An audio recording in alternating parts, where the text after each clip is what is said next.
সবার পরিচিত বাংলাদেশের এক সময়ের সেনাবাহিনীর যাদেরকে আমরা দেশপ্রেম এর প্রতীক হিসাবে মনে করতাম, একসময় মনে করতাম, কারণ বলছি এখন বাংলাদেশের অবস্থা নিশ্চয়ই আপনারা দেখছেন। আমাদের যে সেনাবাহিনীকে নিয়ে আমরা গর্ব করতাম, আমাদের দেশের সম্পদ, তাদের অনেক কিছু এখন জনগণের বিরুদ্ধে যায়। তো যে সেনাবাহিনী আসলে দেশের জন্য কাজ করতো, যে সেনাবাহিনী আসলে দেশের সম্পদ ছিল, সেই সেনাবাহিনীরই একজন গর্বিত সদস্য জনাব মেজর অবসরপ্রাপ্ত দেলোয়ার হোসেন। দেলোয়ার ভাই, আপনি কেমন আছেন? আসসালামু আলাইকুম। প্রিয় দর্শকবৃন্দ, আসসালামু আলাইকুম। ইলিয়াস ভাই, আপনাকে অনেক ধন্যবাদ। আপনি আমার খুব পছন্দের মানুষ এবং স্পষ্টবাদী। আপনি নিজে একজন বাংলাদেশের ইনভেস্টিগেটিভ জার্নালিজমের একজন জ্বলন্ত প্রতীক, যে বাংলাদেশিরা এবং আমি নিজে ব্যক্তিগতভাবে খুব আপনাকে নিয়ে অহংকার বোধ করি। আমি আলহামদুলিল্লাহ ভালো আছি বললে ভুল হবে, কারণ এখন প্রতিটা সময় ঘিরেই সবসময় মাথার ভিতরে থাকে বাংলাদেশের অবস্থা, বাংলাদেশের আজকের অবস্থা, কালকের অবস্থা, বাংলাদেশের জনগণের দিকে তাকিয়ে আমার মনটা ভেঙে যায় যে বাংলাদেশে কোন বাংলাদেশ আজকে আমরা তৈরি করেছি। 16 ডিসেম্বরে ভারতের জাতীয় সঙ্গীত বাজাচ্ছে। আজকে যদি এই ফরমালিন সেনাবাহিনী এবং এই ফরমালিন প্রজন্ম যদি বাংলাদেশে না থাকতো, আজকে যদি মেজর জলিলরা থাকতো, আজকে যদি মেজর ডালিমরা বাংলাদেশে থাকতেন, তাহলে ওনারা দুইটা এসএমজি নিয়ে ওই জায়গায় যারা ওগুলোকে উড়িয়ে দিয়ে আসতো। আজকে আমরা এই চরিত্রের বাংলাদেশে এবং এই চরিত্রের সেনাবাহিনী তৈরি করেছি। ভাই, আপনি মেজর জলিলের কথা বললেন যে মেজর জলিল যদি থাকতো তাহলে আপনারা অ্যাকশনে যেতে পারতেন। তো সেটা কি আপনি মনে করেন যে কোনো সরকারের সময় মেজর জলিল থাকলে সেটা করতে পারতো, নাকি এই দেশের জন্য যারা কাজ করে সেই ধরনের সরকার থাকলে এটা সম্ভব? কারণ এই কথাটা এই জন্যই বলছি, আপনি নিশ্চয়ই জানেন যে মেজর জলিল বাংলাদেশের মুক্তিযুদ্ধে অত্যন্ত সাহসিকতা ভূমিকা পালন করেছিলেন এবং তার কথা বাংলাদেশের ইতিহাসে যেভাবে মুছে দিতে চাক সেটা কখনোই সম্ভব না। কিন্তু সেই মেজর জলিল শেখ মুজিবুর রহমানের সময়ে বাংলাদেশে তিনি থাকতে পারেন নাই। তিনার সবশেষ মৃত্যু হয়েছিল সম্ভবত করাচিতে, তিনি বাংলাদেশে মৃত্যুবরণও করতে পারেন নাই। তো সেই সময়ই তো ভারতের যে লুটপাট, সেটার বিরুদ্ধে কথা বলতে গিয়ে তাকে খুলনাতে গ্রেফতার করা হয়েছিল, তার বিরুদ্ধে বিচার হয়েছে, এই জিনিসগুলো তো ঘটেছে। তো সেই ক্ষেত্রে আজকের যে সরকার, সেই সরকারের আমলে যদি মেজর জলিলদের মতো 2-4 জন সেনাবাহিনীতে থাকেও বা এ ধরনের সাহসিকতা দেখার চেষ্টা করেও, সেটা আসলে দেখানো আদৌ সম্ভব কিনা আপনি মনে করেন? এটা সম্ভব। মেজর জলিল, প্রথমেই বলে নিই, আপনি অবশ্যই জানেন মেজর জলিল হচ্ছেন আমার জানা মতে একমাত্র সেক্টর কমান্ডার যাকে কোনো পদক দেওয়া হয়নি। এটা এই মুজিবুর আমলে ওনাকে এত কষ্ট দিয়েছে, যেমন যেটা আপনি বললেন যে ভারত যখন সবকিছু চুরি করে নিয়ে যাচ্ছিল, $1 বিলিয়ন উপরে অস্ত্র শস্ত্র, এমনকি বাথরুমের বদনা পর্যন্ত চুরি করে নিয়ে যায়, এ হচ্ছে ভারতের চরিত্র। সেই ভারতের চরিত্রের বপন করা শেখ হাসিনা, এখন শেখ হাসিনার আমলে এই শেখ হাসিনার বাবা যা করেছিল এই বাংলাদেশ এবং বাংলাদেশের বিরুদ্ধে, যেটা আমি এখানে ছোট করে আমি সাধারণত অ্যাভয়েড করতে চাই না, আমি যারা চলে গেছেন তাদেরকে নিয়ে আমি সমালোচনা করতে চাই না। যে কথাটা বলতে যাচ্ছি এটা কিন্তু সমালোচনা না। যেহেতু আওয়ামীরা সাধারণত মোটা মাথা, এরা এত মূর্খ, এত অশিক্ষিত এবং এত অন্ধ যে এদের কাছে কোনোদিন আপনি যুক্তি নিয়ে কথা বলতে পারবেন না। যখনই যুক্তি নিয়ে কথা বলা শুরু করবেন, এরা যুক্তিতে হেরে চিৎকার করতে শুরু করবে, অন্য বিষয়ে চলে যাবে। তোপের নালাটা ঘুরিয়ে ওই গণভবনের দিকে, বৈষম্য দিকে ঘোরালে এবং ফাঁকা আওয়াজের জায়গায় অন্য জিনিস ভরলে পরে কিন্তু দেশটা স্বাধীন হয়ে যেত। দেশটা আবার স্বাধীনতার আনন্দে 16 থেকে 18 কোটি মানুষ, মনে করেন 1 থেকে 1.5 কোটি আওয়ামী চোর, বদমাশ এবং সুবিধাবাদী ছাড়া সবাই কিন্তু রাস্তায় বিজয় উল্লাস সাথে নেমে আসতো স্বাধীনতার পরে। আজকে প্রশ্ন করেছেন আপনি, সেই ধরনের অফিসার আছে কিনা? আছে। সেই ধরনের সিপাই থেকে আরম্ভ করে আপনার lance corporal, private lance corporal থেকে আরম্ভ করে ক্যাপ্টেন, মেজরের গায়ের রক্ত টকবক করছে, কিন্তু 2-4টা মেজর জেনারেল এবং ব্রিগেডিয়ার জেনারেলের গায়ের রক্ত টকবক করছে। বাকি ব্রিগেডিয়ার জেনারেল, মেজর জেনারেল গায়ের কিন্তু রক্ত টকবক করছে না। কারণ আপনি যদি ইতিহাসের দিকে, পৃথিবীর ইতিহাসের দিকে তাকিয়ে দেখেন, পৃথিবীর ইতিহাসে কোন গণ অভ্যুত্থানে এবং কোন সরকার, অবৈধ স্বৈরশাসক সরকারের বিরুদ্ধে কিন্তু সিনিয়র অফিসারদের কোনো ভূমিকা ছিল না, কখনোই পৃথিবীর কোথাও ছিল না। আপনি আরব দেশে দেখেন, অন্য জায়গায় দেখেন, করেছে কিন্তু মেজর র্যাঙ্কের, লেফটেন্যান্ট খুব বেশি হলে লেফটেন্যান্ট কর্নেল র্যাঙ্কের, এবং বাকিরা কিন্তু ওই সিপাহীরা।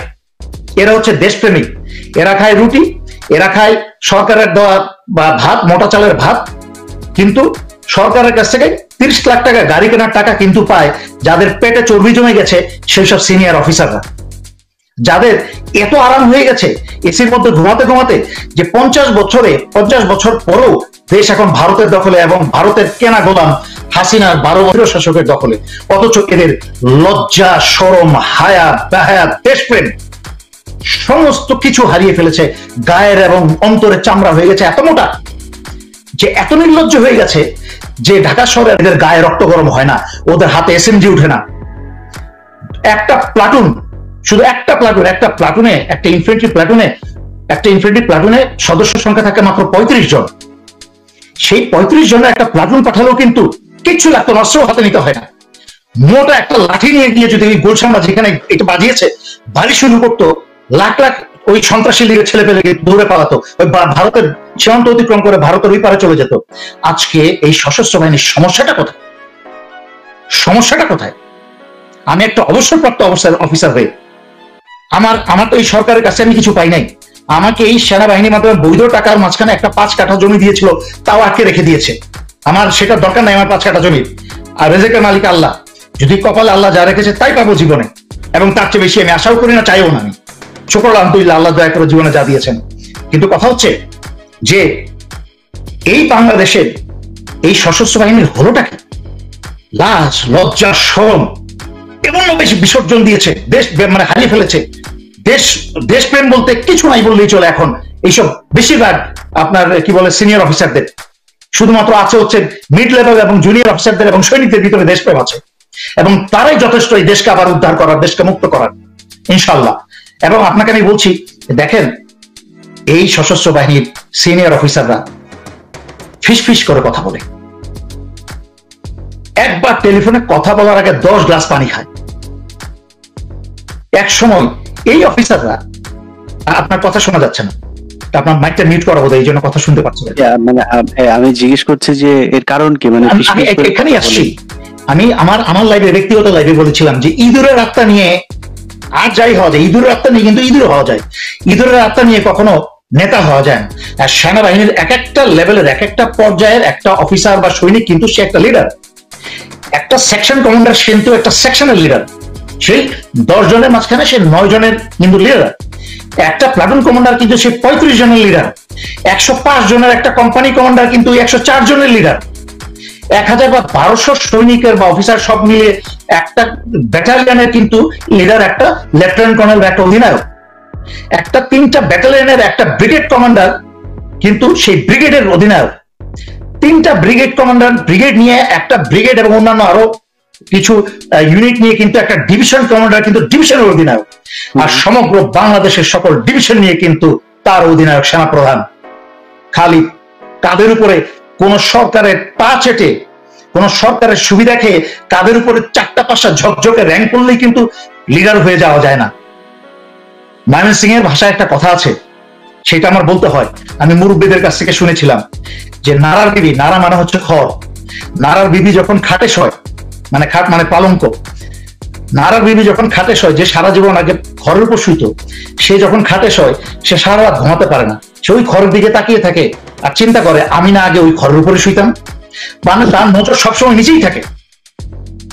আচ্ছা দেলোয়ার ভাই, আমরা যে কথাগুলো বলছেন এটা তো ইন জেনারেল আমরা মোটামুটি দেশের মানুষ সবাই জানি, যেটা আপনি বললেন কিছুক্ষণ আগে। কিছু সংখ্যক মানুষ তাদের তো আসলে ওই মানে এদের তো ওই সূরা বাকারায় যেমন আছে তাদের কথা, যে এদেরকে আল্লাহ কান দিয়েছেন কিন্তু বধির বানিয়ে রেখেছেন, এরা জানে না, এরা যে জানে না সেটাও এরা জানে না।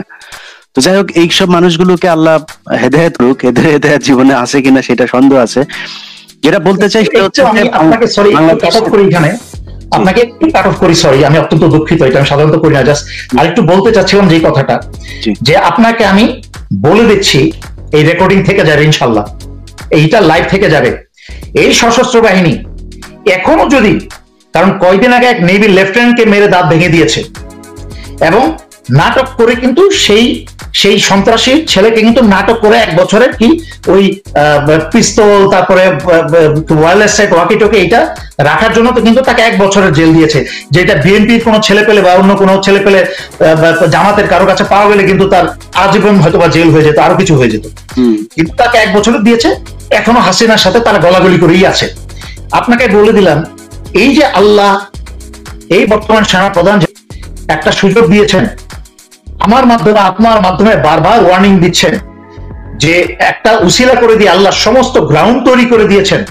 বাংলাদেশের গত এই শেখ হাসিনার এত দুর্বলতার সময় এত দুর্বলতম অবস্থা কখনো হয় নাই, এবং এই এত দুর্বল অবস্থা হচ্ছে শেখ হাসিনার, একটু টোকা দিলেই কিন্তু শেখ হাসিনা পড়ে যাবে। শেখ হাসিনার এখন বিন্দুমাত্র শক্তি বা সাহস কিচ্ছু নাই। আমি এত আর বলার পরেও এই জেনারেল গুলা এখনো কিন্তু 1 পা আগে বাড়ে 3 পা পিছনে যায়। বানরের ছোটবেলা অঙ্ক, ঐকিক অঙ্ক শিখেছিলাম না, যে তেল মাখা বাঁশ দিয়ে 3 ফিট উপরে উঠে আবার 4 ফিট নিচে পড়ে, এরকম একটা অঙ্ক, সেই অবস্থা হয়েছে। বানরের মতো আপনার 1 পা আগে বাড়ে 3 পা পিছনে যায়। কিন্তু এই কথাগুলো তো দেলোয়ার ভাই আমরা মানে দীর্ঘদিন ধরেই শুনছি যে আমি শুধু আমি আপনাকে কনক্লুড করছি এই জায়গাটায়, কোথায় যেটা বলতে চাচ্ছি, এই শেষ সুযোগ, আমি লিটারেলি বলছি এটা শেষ সুযোগ। এইবার যদি শেখ হাসিনা টিকে যায়, এর আগে তো 57 জন সেনাবাহিনী অফিসার হত্যা করেছে, এবং সেই হত্যা করার ঘুষ দিয়ে এই সেনাবাহিনী সশস্ত্র অফিসারদেরকে চুপ করিয়ে রেখেছে যেন বিচার না হয় এবং তারা যেন লাফালাফি না করে। এইবার আমি ওই পরে ওই কথায় পাঠ এইটা শেষ করি যে এইবার যদি এই সুযোগে, আল্লাহর দেওয়া এই সুযোগে, যেখানে সমগ্র দেশবাসী সশস্ত্র বাহিনীর সাথে, 1 পা যদি সশস্ত্র বাহিনী এগিয়ে আসে, সারা বাংলাদেশের 18 কোটি মানুষ রাস্তায় নেমে যাবে এই সেনাবাহিনীর পক্ষে দাঁড়িয়ে, সমগ্র ইসলামিক দলগুলো দাঁড়িয়ে যাবে এই সেনাবাহিনীর পক্ষে, এবং সবাই সরকারের বিরুদ্ধে। যদি না দাঁড়ায়, আমি আসছি, যদি না দাঁড়ায়, আমি আপনাকে বলছি, রেকর্ডিং কথা বলবে সাক্ষী হিসাবে, এই শেখ হাসিনার বিরুদ্ধে সেনা প্রধানের মাঝখানে তো একটা বৈরী সম্পর্ক কিছুটা হলো ওষুধ তৈরি হয়েছে। এই শেখ হাসিনা এমন ভয়ঙ্কর রকম প্রতিশোধ পরায়ণ মানুষ, এই বর্তমানে সেনাবাহিনীর যত মেজর জেনারেল চাকরিরত, মেজর জেনারেল, ব্রিগেডিয়ার জেনারেল এবং সিনিয়র অফিসার আছে এবং জুনিয়র, সবাইকে টেনে টেনে ছিঁড়ে ছিঁড়ে একটা করবে মারবে, জীবিত পরিবার সহকারে, এই শেখ হাসিনা এবং এই তারেক সিদ্দিকী, এটার প্রতিশোধ নেওয়ার জন্য। এটাই সাক্ষী থাকুক আমার কথায়।